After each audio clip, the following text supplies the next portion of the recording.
Hi, and welcome to Diversity in the Community. I am so excited to have my friend with me today, Sharee Sutton, and she is the founder of the She Is Me project, and I'm going to have her talk about that a little later. And I also have a new young lady that I'm meeting for the first time, and her name is Dr. Get that now, Dr. Eva Haldane. Am I saying that right? Yes, you are. All right. So I'm so happy to have them with me today. And I just want to tell you, first of all, my experience with, before I have them talk, my experience with the She Is Me project. I was on the program the first time in 2014 and was very impressed. And to me, the program is all about women helping each other. Because like the title says, she is me. The issues that our sisters may be having may be the same issues that you may be having. So we are all in this together. We are all here to help each other. So before I go any further, I'm going to have my buddy, my friend, my sister girl, Sharee Sutton, tell us more about the program. Thank you, my sister. Yes, proud to be able to call you that. Hello, everyone. I'm back again, like a bad penny. Keep coming back. But I thank Teresa for always welcoming me here to talk about the projects that we're involved in. The She Is Me project, as she said, has been around since 2014. I'm so excited about that. It was a long-time dream of mine, as most of you have heard before, so I won't go into that. But finally, the dream came to fruition in May of 2014, and we've been going strong since then. And my focus is to provide a platform for other females to share their experiences and tell their stories. Everyone has a story to tell, and you'd be surprised how your experience can help someone else. So we use the project for that, and we also try to focus on issues that affect our community. And that's the reason why we decided to do the project that's coming up in May. The focus is on mental illness, something that's somewhat taboo in our community. Yes. We don't like to talk about it, we don't like to acknowledge it, but we need to. So thanks to Eva and her mom last year, they asked me, did you ever think about doing a project on mental illness? And I was like, no, I hadn't thought of it yet, but since you mentioned it, we can do it. So as you know, we made it happen in November last year. Teresa was a part of the program, did a wonderful piece on her brother that suffered from PTSD. Yes. And we had other people on the program.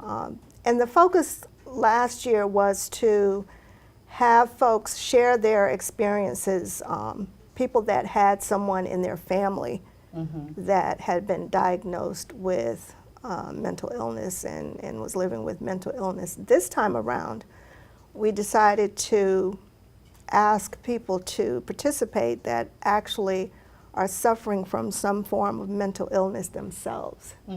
So I feel very blessed to have people to be willing to come on board with us and share their experiences. And again, I give credit to Eva and her mom because they were the ones that put it in my head to do a project focused on mental illness. And we got such positive feedback from the last program. People came up to me asking me after, are you going to do this again? You need to do it again. We need to continue this conversation. So said, so done. We are doing the next, or what we're calling the second part of the conversation on Saturday, May 12th. Okay. And it's still mental illness, the secrecy and stigma, continuing the conversation. So it's part 2. Okay. Now, Miss Eva. Yes. Tell us about, introduce yourself. Tell us a little bit about you and what made you want to get involved with this program. Okay, so I guess I can start with I'm a social worker, and I'm kind of obsessed with all of our mental health, especially Black people and especially women, because I feel like we're always taking care of people and we're putting Right. ourselves last, and it's killing us. Especially with times as turbulent as they are, we are spending more time taking care of everybody else when it's really harming us. So this program is kind of like a live version of my podcast. And so my podcast focuses on women of color and their mental health and kind of like living your best authentic life. And so we like interview women and talk to them about their mental health. I have some therapist friends that also come on and share tips or Okay. kind of normalize the process. And like the point is really just to talk about it, because it shouldn't be taboo, especially with so many people having a mental health illness, whether it's diagnosed or not. We need to talk about it, and Right. if we can normalize it, then more people can get help and be healthy and happy. And I think we all deserve that. Right. We do. Right. I agree with that. I've heard like on the news a lot of the people that even people that commit crimes and stuff, a lot of them just not getting any help, so they end up on the street. They end up robbed. Yeah, Have you found that? Yeah. A lot of homeless people have a mental health issue, and a lot of the time they've exhausted their resources, so their family can't handle it anymore, or their family is gone and they have no more support, and then they end up on the street. Yeah. My daughter was working with someone before, and that's one of the issues that she was having. She has a grown son. I think the young man is probably in his middle 20s or something like that, and that's one of the issues she was having. She cannot get help, and she's actually afraid of her son. Yeah, the issue when you're an adult is you can't involuntarily commit an adult unless they do something violent, Yeah. but you don't want it to get to that point. And so, like, if you notice something when your child is a kid or a teenager, you're more likely to like be able to drag them in to get the Right. help, versus when they're an adult, you really can't do anything. Yeah. Your hands are really tied unless they get violent, and then at that point, you know, it's really scary. If you get the cops involved, depending on how they're trained, they may or may not know how to handle someone that's in a mental health crisis, and that can get dangerous too. So it's really tough. Yeah. I know that you were talking about some statistics. You may not have them exactly right, but you had a roundabout that you were talking about. Yes, I had seen some stats that CDC had, and it basically said that at least 50% of the U.S. population has a mental disorder or has received a diagnosis at some point in their life. So just think of that, 50% of this population. That's a lot. And that number is probably off because, let's face it, I think Eva was saying earlier, with our people, a lot of times we don't talk about it or acknowledge it, so we Right. don't seek help. So Right. we're not even probably counted in that percentage, even though that 50% that's high. And it also stated that, which is something that really threw me, that for folks that have been diagnosed or living with a mental illness, those people are likely prone to die 25 years earlier than someone else. Yeah. And that's, to me, that's just amazing. Also, I read that for mental illnesses such as depression is like the third highest reason for someone to be hospitalized between the ages of 18 and 44. Really, that young? So all of that Yeah. just led me to believe that, yeah, we need to talk about this. Yeah. We can't Yeah. continue to ignore it. Right. We need to start the conversation somewhere and continue it. So, yeah, that's why we're doing this project. Yes, I mean, because the last one that you said you had, a lot of people came and encouraged you to. Yeah, I was surprised but happy that, and you saw with the talk Yeah. back, people didn't want to leave. Right, exactly. So, and we were at the JCC in Bloomfield, and we had the space for a period of time, and I had to say, come on, folks, we got to go. But that just let us know that, yeah, there's a need for this. When you have people that are willing to sit and talk about something, then you're on the right track. You find that people in our community seem to think that they're ashamed for everybody to let. Yeah, and there's no need for shame. There isn't. What kind of treatments do they have for people who have? Well, I know my mom had dementia, and then it developed into Alzheimer's. But what kind of treatment would they give people that have all these other? Is it just medication or what? No, there's so many different things. I'm glad you asked that. So people can go to therapy. And one of my first podcasts I did was with a therapist because a lot of people have misconceptions about therapy. And the thing I hear the most is, I don't want someone telling me what to do. And I'm like, your therapist cannot tell you what to, like, they can help you, like, they help you process it. And a lot of mental health treatments are trying to, like, recalibrate the way your brain is thinking about what's happening. So for things like depression and anxiety, and even with PTSD, it's kind of like recalibrating how your brain thinks about things. Now, for things like bipolar disorder, they do use medication a lot. But the issue with bipolar disorder is people don't like the medication because... No, what is explain what... Okay, so bipolar disorder is, it's kind of like a 2-for-1 is how I explain it. So people are manic and that means that they're really high. They won't sleep for days. They're really happy, but they're also really impulsive. So they'll spend money. They'll like spend all their money, or they'll just act in ways that are really different than how they normally do. They're just a really exaggerated form of themselves.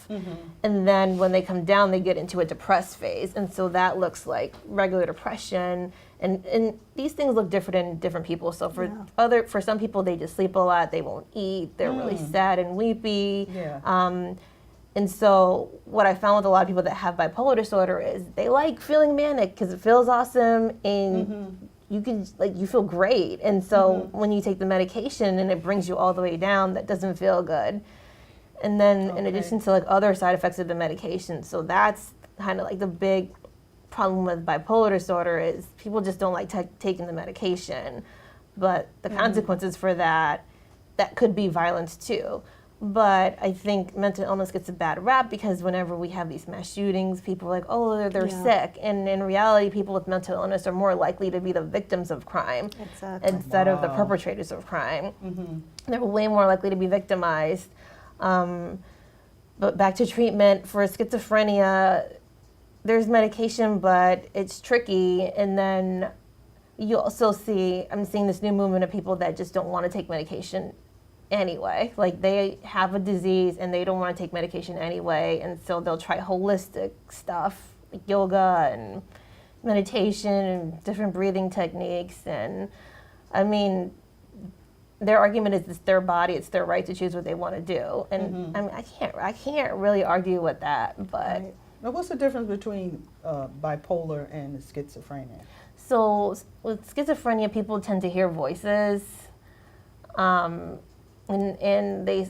a lot tend to suffer from delusions. So that's when you have these people that think that they're God, or that God is talking directly to them, or they have relationships with celebrities. Like there's a lot of delusions, but the main thing you hear about is that people are hearing voices in their head. And with bipolar, it's more of how they act. There's just there's more impulsivity when they're manic, and then when they're depressed, they're just really, really down. But I guess those are the two kind of diseases you think about when you hear someone's crazy. Yeah. Like you would think of those two, because those are the two where you're most likely to act. Yeah, like the lady that you had played a part where she was the homeless lady that was pushing the cart. Lori, yeah. Yeah, so that was demonstrating what that was like the schizophrenia. Schizophrenia, yeah. Yeah, okay. Oh my goodness. And what when they, you know how they were saying a while back that kids were getting too much medication because they were hyper all the time. Is that considered a, you know, when they get on? So it's ADHD, attention deficit, hyperactivity disorder. Yeah. Okay. I think it is like terribly overdiagnosed, especially in children, because children are supposed to be running around. They're not supposed to be sitting for 8 hours straight, still like paying attention. I think especially Black kids are overdiagnosed because we learn differently than white kids, and there's a literature that supports that. But ADHD is a mental illness, and they do treat it with medication. They tend to treat it with medication just to get kids to focus and calm down. Yeah. But I think that we overdiagnose it so much in our kids. Like people with ADHD, they really cannot focus at all. Whereas kids are just kids. Like, Yeah. what 5-year-old can focus for 3 hours? Like, because I worked at a school and I was like, I'm in my 30s and I can't do this. Like, and I don't have ADHD. I'm like, this is just a long time to be sitting still. So I think especially for our kids, it's really overdiagnosed. Now, what are some of the other types of mental illnesses that people don't? Well, we said bipolar and schizophrenia is the ones that people tend to talk about.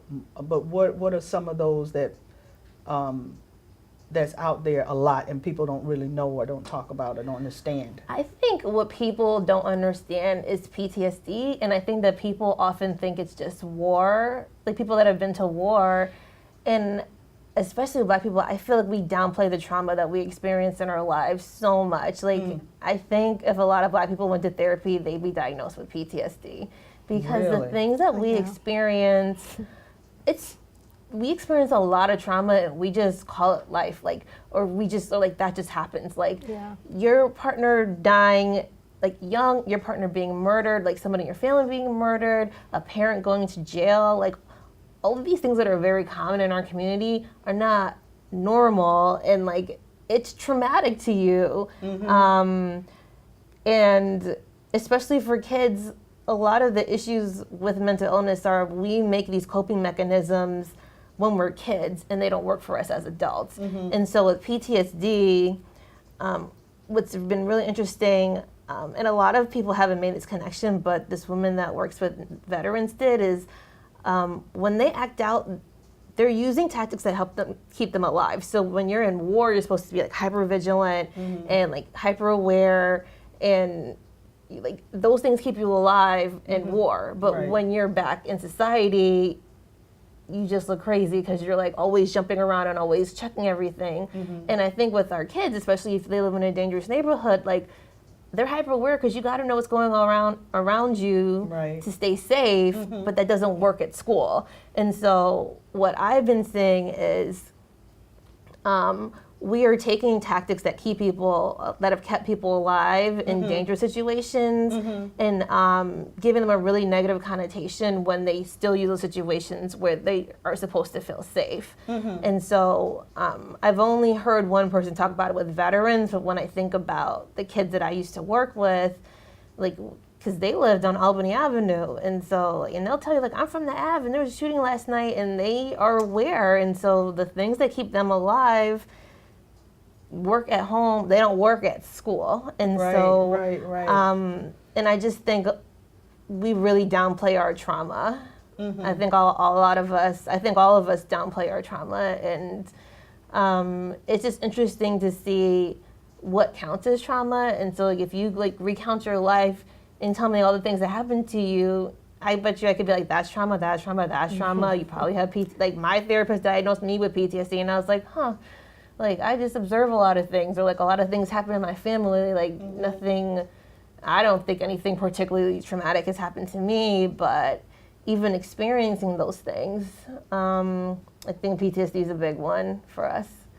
Yeah, I think I need to sign up to go. Because we've normalized a lot of things, and especially in our climate now, like when you see, like seeing cops kill people that look like you every day, that's traumatic. Like that's not normal. It's not okay, and it affects us all very differently. It does. And then imagine like being a Black man, or even just being Black when they're killing us too. You know, we're not getting as much press, but like that's traumatic. And yeah, you're right. It's traumatic for me because my son has gotten stopped many times for like nothing. And you get scared. Yeah, you get scared. He was up in driving up somewhere where he was he's a counselor at some of the prisons, and this was wow. one of the jobs he had. And he was driving up somewhere, and he said all of a sudden he gets pulled over. They tell him to get out of the car, put your hands up, and ask him where he's going. He's like, I'm going to work. And they said, where do you work at? And he told them, you know, that he works as a counselor or whatever.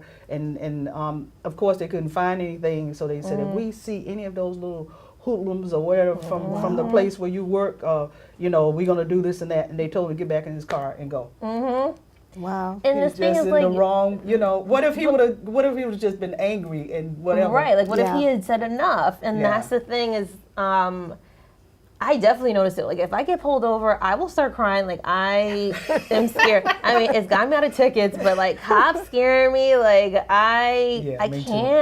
can't. So, I think trauma for us, because we experience so much trauma, and we have just found so many ways to normalize it, rationalize it, like say that's just the way that life is.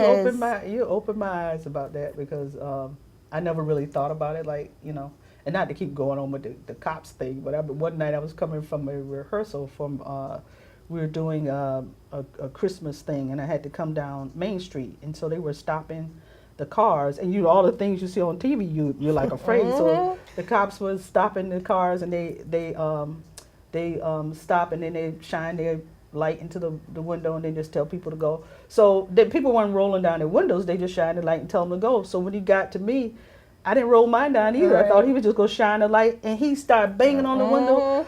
And I rolled one. I was panicking. I was hyperventilating, because you know what I felt like doing? I felt like putting my foot on the gas and driving getting away from and there. what would they have? And I'm like, he was like, why didn't you roll down your window? I was like, because I saw you just shine a light on everybody else on top. So it is things like that. So now every time I see somebody and they're just driving behind me, I just like free. So you're right. Yeah. You're right.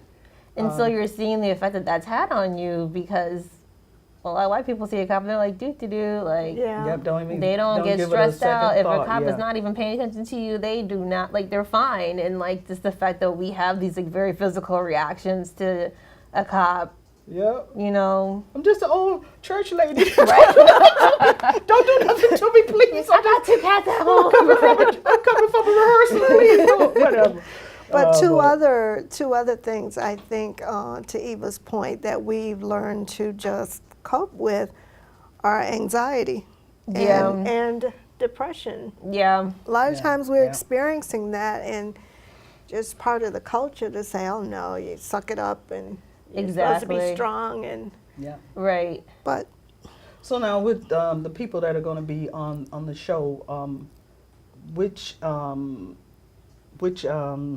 things are they representing? I mean, I wouldn't mental- say representing, but we do have people that have some form of mental illness, whether it be anxiety, whether it was it's permanent, or some folks temporary. I don't know too many people that can say they've never been depressed or they've never had anxiety. Right. I know I have. So you've experienced it at some point in your life, so they will share their experiences and how it affected them, and oh, okay. how they dealt with it, and what they did, if they sought assistance, or if they were on medication, or just how it affected their life, and how they chose to handle it. So this particular show is not having people that just talk about other people that they know. You have Right. people who actually have Yeah. experience. Yes. Oh, okay. So if you see what we're doing this in stages. Okay. Because last time it was people that their family members right. have some form of mental illness. This time around, we decided to make it more personal and let people tell their own story, folks that Wonderful. have some form of it. And we'll also have the talk back That's what I was session just- the way Yeah. I we was just did gonna last ask time, you. because I Yeah. think that's very valuable. Yes. Because as we saw last performance, people in the audience had comments and thoughts that they wanted to share, and questions, and that's why it turned out to be a great program. Not only did they get to listened to the folks that participated, but they also got a chance to share their thoughts and their ideas and experiences as it relates to mental illness. Yeah. We'll also have folks from the professional side of it as it relates to mental illness to be on hand to talk about where you can go to seek assistance. Wonderful. And because that's important too. It's okay to talk about it, but if you have someone in the audience that may not want to admit it or even talk about it, but if they're there to hear, okay, if you feel this way, or if you feel like you're experiencing this, you can go here, or this is a resource for you, or that's a resource for you. Are you gonna you're gonna have like documents to pass out to people? Yes. Yes. Oh, okay, wonderful. And also the therapist is gonna kind of give like some context before someone goes in. So she'll say like, this is what depression is, like these are the signs of it, and like maybe give some stats. You can just get an idea of like what this person's talking about before they come out. And they're just like, I have depression and blah, blah, blah. And you're like, what is that? Like, I don't even know what you're talking about. So yeah, I like that because yeah. I mean, I've heard so much about the different types of mental illness, but I didn't like understand what the different ones were. Right. So to have something like that, you know, to refer to, and to have how you can get, you know, assistance. I know when I was dealing with my mom years ago, and I did not understand dementia at all, and I happened to go to something at one of the nursing homes. They were having some presentation, and that was the very first time I understood what she was going through. Right. And I think a lot of like my friends, the people who are my age, who are starting to deal with that, with their parents, they have no clue. You know, I already told my mother, and she asked me that 20 times. My mother forgot her keys, or my mother, and I now recognize the you know, the signs because of what happened with my mom. I didn't at first.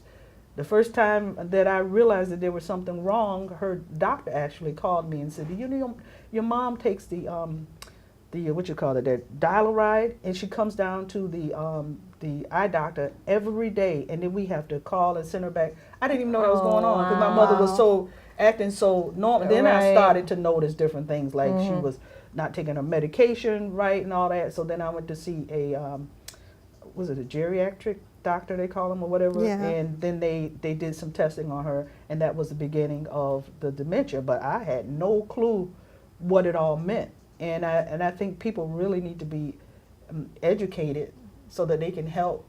And even with their kids in school, little kids go through depression and all that kind of stuff. And I think this program is going to be really the event that you're having. I think it's going to be so helpful. Thank you. You know, Thanks. I really do. We hope so, because I think you bring up a good point about not knowing the signs, and then I think, because I was a social worker in elementary school, and I had a lot of kids that wanted to commit suicide, and I'm like, this is insane, like in elementary school, and they like knew what they were talking about, like knew how to do it, and oh my God, and they just, and for like so many different reasons, and so it's just really important to see these signs before it gets to that point. Yes. Because a lot of Black kids are committing suicide these days, and unbelievable. Black people, amongst people that commit suicide, our rate is increasing higher than every other race is. Really? Oh my God. So now, also on the program, you're going to have, I mean, in your documents that you're going to pass out, are there going to be statistics and stuff? Or? Yes. Yeah. Okay. All right. That is that. I mean, Because sometimes it helps to paint the picture, for lack of a better term, when people see the actual numbers. And those numbers that I spoke about earlier, those are the general population. We're going to have numbers that are broken down that will show the effects on our community and our population. wow. And those numbers are definitely going to be undercounted, because we don't go to therapy. Like, we do not go to therapy for various reasons. And a lot of people don't like medication for various reasons. And I understand not trusting the medical system, but like we were talking about church earlier, and like you can't pray away schizophrenia. Like you can't pray away bipolar. You can't pray away depression, like you can pray for strength, and like you made the joke, you can pray for a good therapist, but like you can't, pray these things away. And I think, especially for something like depression, where you already feel so down on yourself, like praying and then nothing happening is not going to help your depression, because now you're like, this is one more thing that I suck at, and like it's just, it doesn't help, because I think they kind of brought that out in your last program. And like I said, I am a believer. I believe in miracles. I believe in all of that. And I think the doctor was saying that his brother, I guess a family member, Dr. Rule. Dr. Rule, right, that had schizophrenia. Right, and they were not getting him any help. They were like calling people in to pray over him, but not going to the, Right. So And another reason for this conversation is things like depression and anxiety can lead to so many other health issues. Yes. Yes. And we fail to realize that. I know that one. Yes. So it's just important on all levels. Yes, it is. To talk about it, acknowledge it, stop trying to That's the first thing, acknowledge. push it under the Acknowledge. rug, because it's not going away without some sort of assistance, whether it be therapeutic or medicinal, something. Yeah. Because this self-medicating, I mean, Yeah. it's tough out there. Yes. Yeah. Yes. Well, ladies, I really, I've learned a lot today, and I know that the program that's coming up, that people are going to learn a lot. And did you want to say anything else about, remind people again about what the date, the time, where it's going to be? Sure. Do it. Sure. I just want to, I know I've heard it so many times already from my friends that I've been bugging to get their tickets, but folks are saying it's Mother's Day weekend. Well, what a better present for your mom Yeah. than take her to an event that focuses on something that is very helpful to the community. I'm sure she would appreciate a ticket to this event, right? Right. Did you want to say anything else, sweetheart, before we? Well, we got to tell them Tell 'em where what? it is. And Oh, it's time at the and all Carriage that. House. Oh, that's right. We're It's gonna tell 'em where on it is. May 12th at 6 p.m. You can buy your tickets online at Eventbrite. Yeah, Just look for She Is Me. that's right. The She Is Me project, but I'm not alone this time.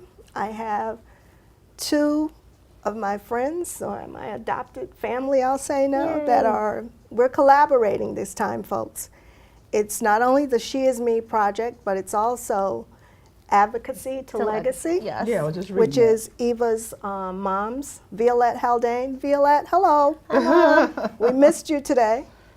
Advocacy to Legacy, and Eva's My little business, side her hustle. podcast. It's called Cool and E. Cool and E. Oh, that's what that is. Yeah, Okay, so I'm my looking cat, at it. and All right. we have a podcast, and we sell cards and T-shirts and pins. But I'm really pushing the podcast right now. So She Is Me is collaborating with two other great organizations to bring this program to you. So we're asking that you find time in your busy schedule on Saturday, May 12th. Doors will open at 5:30, and the program will start promptly at 6 o'clock. Promptly At at 6 6. o'clock. All right now. All right. And we encourage you to get your tickets on Eventbrite, but if you don't like to do the online thing, we will have physical tickets. You can contact myself or Eva. You can reach me via email at sheisme8@gmail.com, and that's spelled SHEIZME, the number 8@gmail.com. Or you can reach me by phone at 860-794-3831. Eva, feel free to give them your information. Sure. You can email us at the coolandeshop@gmail.com. So cool, COL, and shop@gmail.com. I'm not gonna get my number out though. I mean, I just never answer my phone, so it'd just be pointless. Like, just be a bunch of irate voicemails. So. Yeah. And we had some early bird tickets out there. Won't tell you how much, but save you quite a bit. So if you want to go on Eventbrite Right. and take advantage of the early bird purchase, you have until April 15th or until that number of tickets is sold, whichever comes first. So everybody should log in right now, go to Eventbrite, I know y'all like saving and money. purchase your I like tickets. saving Everybody likes to save. I know I do. And those of you that don't make it to the Eventbrite site by the 15th, feel free to continue to purchase your tickets right up until the morning of the show. Okay? But we hope to see you at the Carriage House Theater. That's at 360 Farmington Avenue in Hartford. 5:30 doors open, 6 o'clock the program starts promptly. Thank you. I want to thank, let me get a handshake from this Dr. beautiful young Haldane. lady. Thank you. Yeah, the doctor right here. Thanks for having us on the show. This is Thank you, great. sweetheart. That's Thank my you. buddy. Love you. And I thank you all for watching this episode. And hopefully you learned a lot like I did. And hopefully you'll get out there and on Eventbrite and get your ticket, because I'm sure this is going to be a learning experience. And bring your family, bring your friends. And thank you so much for watching Diversity in the Community. And I'll see you next time. Thank Good you. night. Yeah, thank you.